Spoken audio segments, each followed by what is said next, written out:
అందరికీ నమస్కారం అండి. ఈరోజు మనం కాసుల ప్రతాపరెడ్డి గారు రచించిన ఊరు పిచ్చుకలు అనే ఓ చక్కటి కథను విందాం. ఇక కథలోకి వెళ్దాం. సంధ్యకు నిద్ర పట్టడం లేదు. పడకపై అటు ఇటు దొర్లుతుంటే భర్త సురేష్ విసుక్కున్నాడు. మరేం చేయను, నిద్ర రావటం లేదు అన్నది కోపంగా. పగటిపూట పడుకోవడం మానేయని చెప్తే వినవు కదా అన్నాడు కోపంగా. పగటిపూట నేనేం పడుకోవటం లేదు అంది. మంచంపై లేచి కూర్చున్నాడు సురేష్. ఆమె వెల్లకిలా తల కింద చేతులు పెట్టుకుని పడుకునే ఉంది. వారిద్దరూ చాలాసార్లు అట్లా పోట్లాడుకుంటూనే ఉంటారు. మళ్లీ కలిసిపోతారు. ఒకరి అవసరాలను మరొకరు కనిపెట్టుకుంటూ ఉంటారు. వీళ్ల పద్ధతి చాలా విచిత్రంగా ఉంటుంది. చూసేవాళ్లకి వీళ్ళిద్దరూ చిన్నప్పటి నుంచి కలిసి ఉంటున్నారేమో అనిపిస్తూ ఉంటుంది. ఒకరు ఎక్కువ ఒకరు తక్కువ అనే భావన వారిలో మానసికంగానే రూపుదిద్దుకోలేదు. బహుశా పెళ్లైన మర్నాటి నుంచే అంతరాలు కనిపించే కుటుంబ వ్యవస్థలో కాకుండా ఇద్దరే ఉండడం కారణమేమో. రాత్రిళ్ళు నిద్రపోనియవు. దాంతోటి ఆఫీసులో నిద్ర వస్తుంది. కునికిపాట్లు పడుతుంటే ఎవరైనా చూస్తారేమోనని సిగ్గుతో చచ్చిపోతున్నాను. ఎంత ఆపుకుందామన్నా ఆగడం లేదు. నువ్వు చూస్తేనేమో ఇలా. 20 రోజుల నుంచి ఇదే వరస. అయినా పగటిపూట పడుకోపోతే రాత్రిళ్ళెందుకు నిద్రరాదు చెప్పు అన్నాడు కోపంగా. పగలు పడుకోవడానికి కూడా టైం ఉంటుందా? మీరు ఆఫీస్కి వెళ్ళిన తర్వాత ఎంత పనుంటుందో మీకేమెరుక? ఎప్పుడైనా చూస్తే తెలుస్తుంది అంది లేచి కూర్చుంటూ. ఇంతకు ముందు ముద్దు నిద్రపోయేదానివి. ఏమైంది నీకు అన్నాడు. నా బాధ నీకు అర్థం కాదు అంది. నిద్ర పట్టేంత బాధలేం వచ్చినాయో అన్నాడు వ్యంగ్యంగా. నువ్వంత వెక్కిరించాల్సిన అవసరం ఏమీ లేదు. నా బాధేదో నాది. వద్దంటే అది కాల్ సెంటర్లో చేరింది. అర్ధరాత్రి అపరాత్రి అనుకుండా పోవడం రావడం. ఆడపిల్ల, ఎప్పుడేమవుతుందో తెలియదు అంది. ఏమైతుంది? ఏం కాదులే, నువ్వు శుభ్రంగా నిద్రపో అని పడుకొని దుప్పటి కప్పుకున్నాడు. మీ చెల్లెలే అయితే ఇంత ధీమాగా నిద్రపోయేవారా? మా చెల్లెలు కాబట్టి మీరిలా ఉండగలుగుతున్నారు అంది. సురేష్కు కోపం ఆగలేదు. దుప్పటి విసురుగా పడేసి లేచి కూర్చున్నాడు. నువ్వు నా సహనాన్ని పరీక్షిస్తున్నావు. రాత్రి నిద్ర లేకపోవడం వల్ల ఎంత ఇబ్బంది అవుతుందో నువ్వు గుర్తించడం లేదు. నాకన్నా నీ చెల్లెలే నీకు ఎక్కువైంది. అయినా ఎంతమంది ఆడపిల్లలు కాల్ సెంటర్లో ఉద్యోగాలు చేయటం లేదు?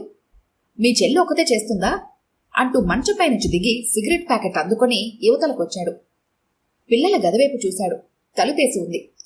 గాఢంగా నిద్రపోతున్నట్లున్నారు. అతనితో పాటు ఆమె అవతలకొచ్చింది. బాల్కనీలో నిలబడి సిగరెట్టు అంటించి పీల్చసాగాడు. ఈ సిగరెట్లు తాగడానికే నువ్వు నా తోటి తగాదాలు పెట్టుకుంటావు. నీకు అదొకటుంది. మా ఆడవాళ్ళకేముంది? నీతో ఇదో రకమైన యాతన. కావాలంటే నువ్వు తాగరాదు అలా అన్నాడే కాని భార్య సిగరెట్ తాగితే తాను సహించగలనా అని అతను ఆలోచించలేదు. సంధ్య చెల్లె సుష్మా హైదరాబాద్కొచ్చి ఒక కాల్ సెంటర్లో ఉద్యోగంలో చేరింది. ఆ ఉద్యోగం వద్దని సంధ్య ఎంత చెప్పినా వినలేదు. అర్ధరాత్రి అపరాత్రి అనుకుండా కారులో పోవటం, కారులో రావటం. కారు డ్రైవర్ ఎట్లా ఉంటాడో తెలియదు. ఆమె వెంట వచ్చే ఉద్యోగులు ఎలాంటి వాళ్ళో తెలియదు. ఎప్పుడు ఏమవుతుందో తెలియదు. మగవాళ్ళని నమ్మడానికి వీల్లేదు. రాత్రిలో ఆఫీస్లో బాస్ ఎలా ఉంటాడో, సహోద్యోగులు ఎలా ఉంటారో అసలే తెలీదు. పైకందరూ మంచివాళ్లానే కనిపిస్తారు. హైదరాబాద్లో పక్క మనిషి ఏమైనా అయినా కూడా పట్టించుకోరు. తమకు ఏమీ జరగలేదు అంతే చాలు అనుకుంటారు. ఇవి సంధ్యకున్న భయాలు. గబగబా సిగరెట్టు తాగేసి, మీ చెల్లికేమీ కాదు, శుభ్రంగా వస్తుంది, వచ్చి పడుకో అన్నాడు. ఆమె ఇక మాట్లాడలేదు. లెఫ్ట్ మూమెంట్లో పనిచేశానని గొప్పలు చెప్పుకుంటూ ఉంటావు, ఇదేమిటి అన్నాడు ఆమెను ఉడికిస్తూ. అది ఇది ఒకటేనా అంది కోపంగా ఆమె. చూడు తల్లి, మనం చెప్పేవాటికి కూడా జీవితానికి అన్వయించుకోవాలి. లేకుంటే ఏ ఉద్యమంలో పనిచేసినా ఉత్తదే అవుతుంది అన్నాడు. నువ్వేం బనాయించనక్కర్లేదు అంది. బనాయించడం కాదు, పురుషాధిపత్యం గురించి మాట్లాడే వారికన్నా ఇలా కాల్ సెంటర్లో పనిచేసే అమ్మాయిలే గొప్పవాళ్లు. నేనో వైపు హడలు చేస్తుంటే నీకంత జోకలైందా అంది. ప్రతిదానికి ఆందోళన పడటం మానుకోమనే నీకు మొదట్నుంచి నేను చెప్పేది. ప్రతిదాన్ని భూతార్థంలో చూస్తావు. అదే నీ చెల్లెనో బిడ్డనో అయితే ఇట్లనే మాట్లాడతావా అంటూ ప్రశ్నించింది. చూడమ్మా, అమ్మాయిని ఇంటి వద్ద దింపేటప్పుడు కారులో సంస్థ ఉద్యోగి ఉంటాడు. ఏ టైంలో ఆఫీస్ నుంచి బయలుదేరింది, ఏ టైంలో ఇంటి వద్ద దింపింది అన్ని వివరాలు రాసుకుంటాడు. మీ ఒక్క చెల్లె ఒక్కతే కాదు, చాలా మంది అమ్మాయిలుంటారు అన్నాడు. ఎప్పుడైనా కారులో ఒంటరిగా ఉందనుకో, ఆ ఉద్యోగి కార్ డ్రైవరే కలిసి ఏమైనా చేయరని నమ్మకం ఏముంది అన్నది. అలా భయపడుతూ కూర్చుంటే ఏమీ చెయ్యలేమమ్మా. నీ దొట్టి ఫోబియా. రాత్రిపూటనే కాదు, ఎప్పుడైనా ఏమైనా జరగడానికి అవకాశం ఉంటుంది. అలా అనుకున్న దానివి నీ చెల్లెని 24 గంటలు ఇంట్లోనే కూర్చోపెట్టుకోవచ్చు కదా అన్నాడు చిరాగ్గా. నేనంటే నీకెప్పుడూ చులకనే, పిసరంత ప్రేమ కూడా లేదు. నేను బాధపడుతుంటే నీకు నవ్వులాటగా ఉంటుంది అని ఫిర్యాదు చేసింది. నేను సీరియస్గానే చెబుతున్నాను, నువ్వొచ్చి పడుకో, లేదంటే నీ ఇష్టం అంటూ లోపలికి వెళ్ళిపోతూ వెనక్కి చూశాడు. ఆమె అతని మాటలను పట్టించుకున్నట్లు లేదు. ఆమె పక్కనుంటే తప్ప సురేష్కు నిద్ర పట్టదు. అదో బాధ. నిద్రపోయేంత వరకు ఆమె పక్కనుండాల్సిందే. అదెలా అలవాటైందో తలుచుకుంటే ఘోరంగా ఉంటుంది.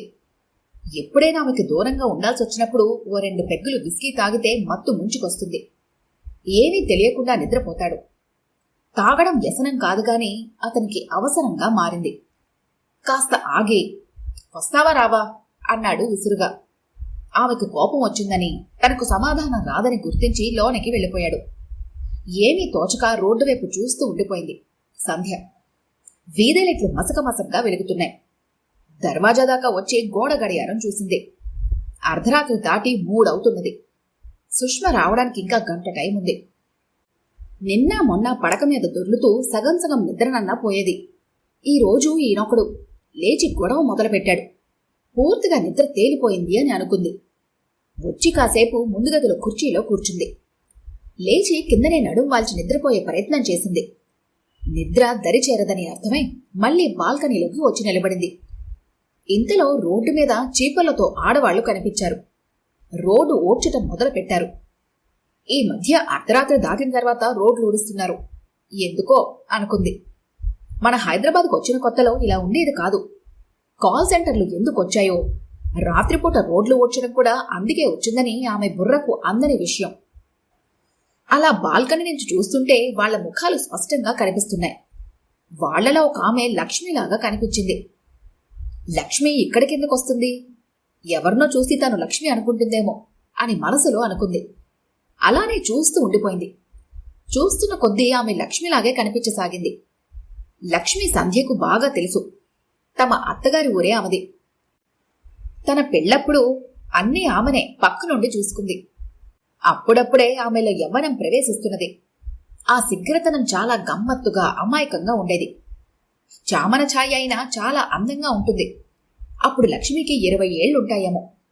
4 ఏళ్ల కిందనే పెళ్లైంది. లక్ష్మి ఆలోచనలతో సంధ్య కాసేపు తన చెల్లెల గురించి మర్చిపోయింది. దాదాపుగా పరిసరాలను కూడా మర్చిపోయింది. నియోన్ లైట్ల వెలుతురు గుడ్డిగా, ఈ లైట్ల వెలుతురులో పరిసరాలు దుమ్ము పట్టిన కళ్లద్దాల నుంచి చూస్తున్నట్లుగా కనిపిస్తాయి.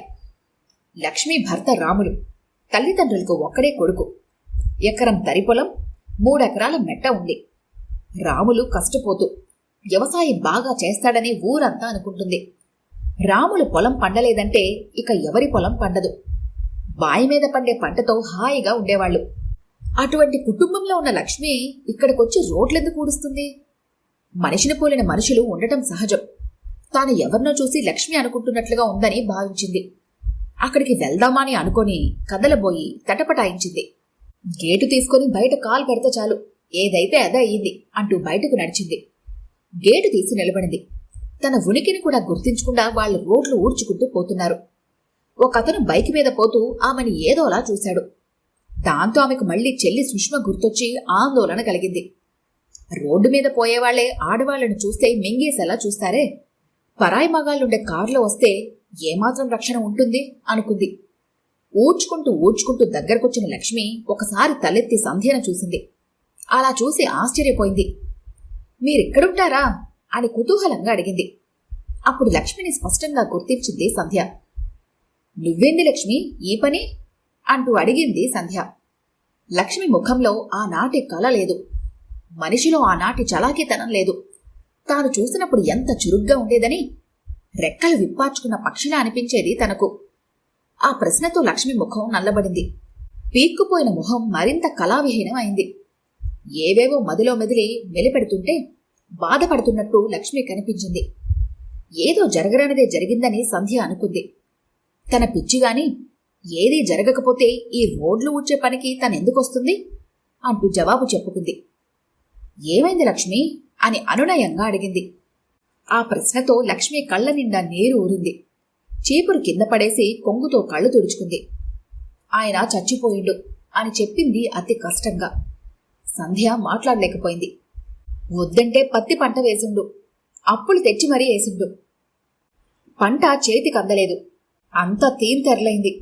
అప్పులోలు ఎంట పడుతుంటే చూసి చూసి ఒకరోజు పురుగుల మందు తాగిండు. అప్పటికే అత్తమామలు చనిపోయిండ్రు. ఉన్న భూమి అప్పులు కట్టిన, అక్కడ ఉండలేక ఇక్కడికొచ్చిన చెప్పింది. పరిస్థితి సంధ్యకు అర్థమైంది. ఇంతలో ఒక అతను అక్కడికొచ్చి దూరంగా నించున్నాడు. ముఖం స్పష్టంగా కనిపించడం లేదు, కాని బలిష్టంగా ఉన్నాడు. 20-25 ఏళ్లు వయసుంటుందేమో. అతన్ని చూడగానే లక్ష్మి వెళ్ళింది. సంధ్య అలాగే నిలబడింది. అతను లక్ష్మితో ఏదో మాట్లాడుతున్నాడు. ఏం మాట్లాడుతున్నాడో వినిపించటం లేదు. రోడ్లు ఊడుస్తున్న స్త్రీలు చీపురు కట్టెలు పట్టుకొని ఒక్కొక్కరే అక్కడికి చేరుకుంటున్నారు. అతను ఏదో దబాయిస్తున్నట్లుగా ఉన్నాడు. లక్ష్మి నచ్చ చెప్పే పద్ధతిలో ఏదో మాట్లాడుతున్నట్లుగా అనిపించింది. అక్కడ దృశ్యం చూసి ఒక్కసారిగా ఆశ్చర్యపడింది సంధ్య. వచ్చిన యువకుడిని స్త్రీలందరూ కలిసి చీపుర్లతో కొడుతున్నారు.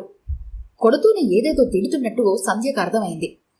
అతను వారిని ప్రతిఘటించే ప్రయత్నం చేస్తున్నాడు. వారి ధాటికి తట్టుకోలేక అతను కింద పడిపోయాడు. సంధ్య తన ప్రమేయం లేకుండానే అక్కడికి వెళ్ళింది. ఆమె జోలికి రాను, నన్ను వదిలేయండి అని బతిమాలుతున్నారు. దండం కూడా పెట్టాడు.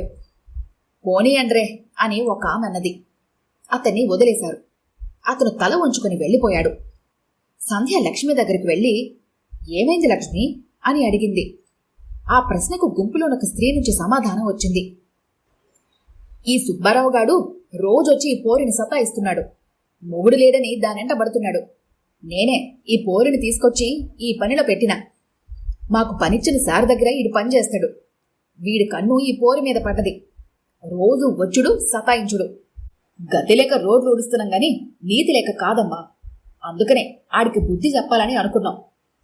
మమ్మల్ని ఊరి పిచ్చుకలనుకున్నాడు. ఆడి మల్తాడు తెగ. ఆడిని గద్దలెత్తుకుపోను. ఊరి పిచ్చుకలన్నీ కలిస్తే ఎట్టుంటదో ఆడికి తెలవలేదు ఎన్నాళ్ల సంధి.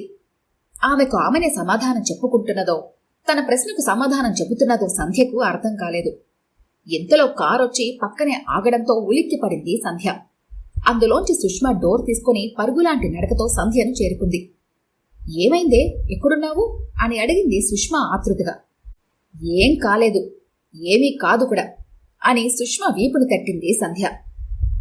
ఏం కాలేదనే మాట సరే, ఏం కాదనే మాట అక్క ఎందుకు వాడిందో సుష్మకు అర్థం కాలేదు. తన నోటి వెంట ఆ మాట ఎందుకొచ్చిందో సంధ్యకు అర్థమైంది. చెల్లెలి విషయంలో ఆమె మనసు ఇప్పుడు కుదుట పడింది.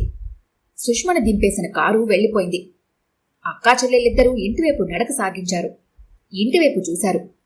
సురేష్ సిగరెట్ కాలుస్తూ కనిపించాడు. సుష్మా హాయ్ బావా అంటూ చెయ్యి ఊపింది. సంధ్య హాయిగా నవ్వుకుంది.